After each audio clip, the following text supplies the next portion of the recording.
Be the change. It's a phrase that we do hear more and more often in our society. It's one that when I first heard it caused me to reflect, to internalize, stop and think about it and what it means to be the change, to be the example that's necessary for whatever change you need in life. This is what I've internalized. It's just a perspective. It's my perspective. I've decided to share it with you, not to sway, change anything, but just to express and put it out into our atmosphere, into our environment.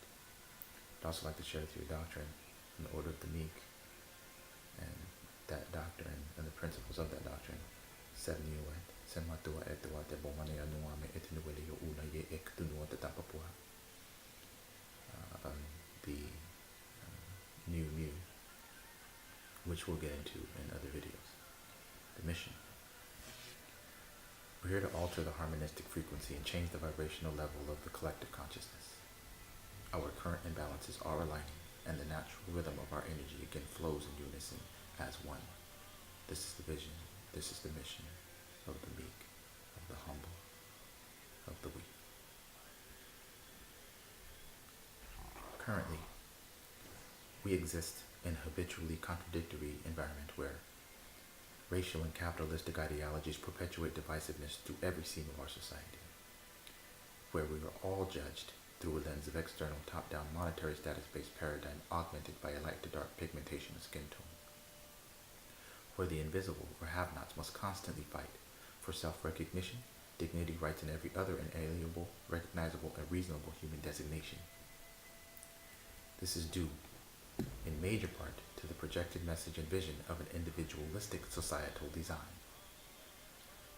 Black Lives Matter, Me Too, immigrant winners, LGBTQ movements, and numerous others are but the voices of those whom by systematic design lie on a predetermined subsector of the colonizing agent's ideological views. Voices that bellow as a reminder of a greater, more balanced way of existence, directed at the system's seemingly either unwillingness or inability to alter its pathological identity. Due to the constant exuberance of energy spent attempting to convince, force, and fight for equality within the unequivocally imbalanced reality in which we live, the naturalistic forces of life have been greatly hindered and made frail or weakened by neglect, hence our collective consciousness has suffered, as have many other living entities here on this planet.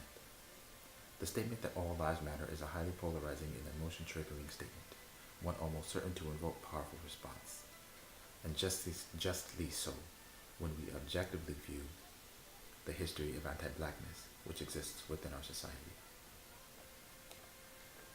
However, the words all life matters as a message cannot be understated or overlooked and must be spoken.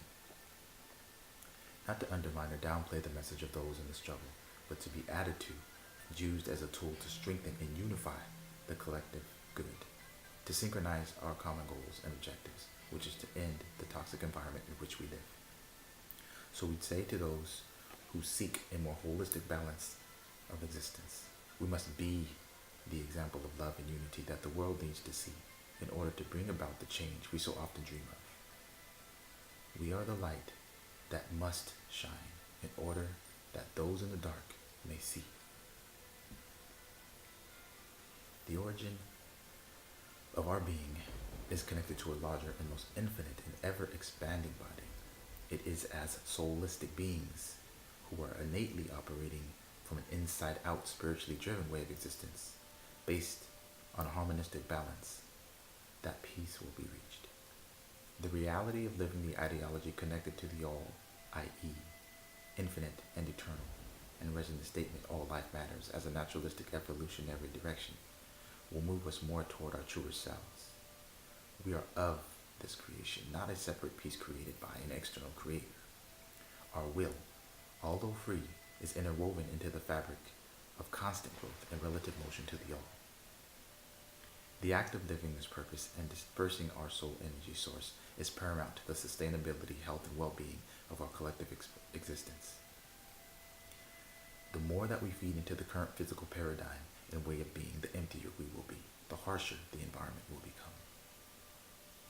The system does not want us, but it cannot survive or thrive without us. Hence, the systematic reflection of love of hate, degradation, violence, addiction, and the negative energy paradox. It feeds off of our emotional, physical, mental, and spiritual moods and energy.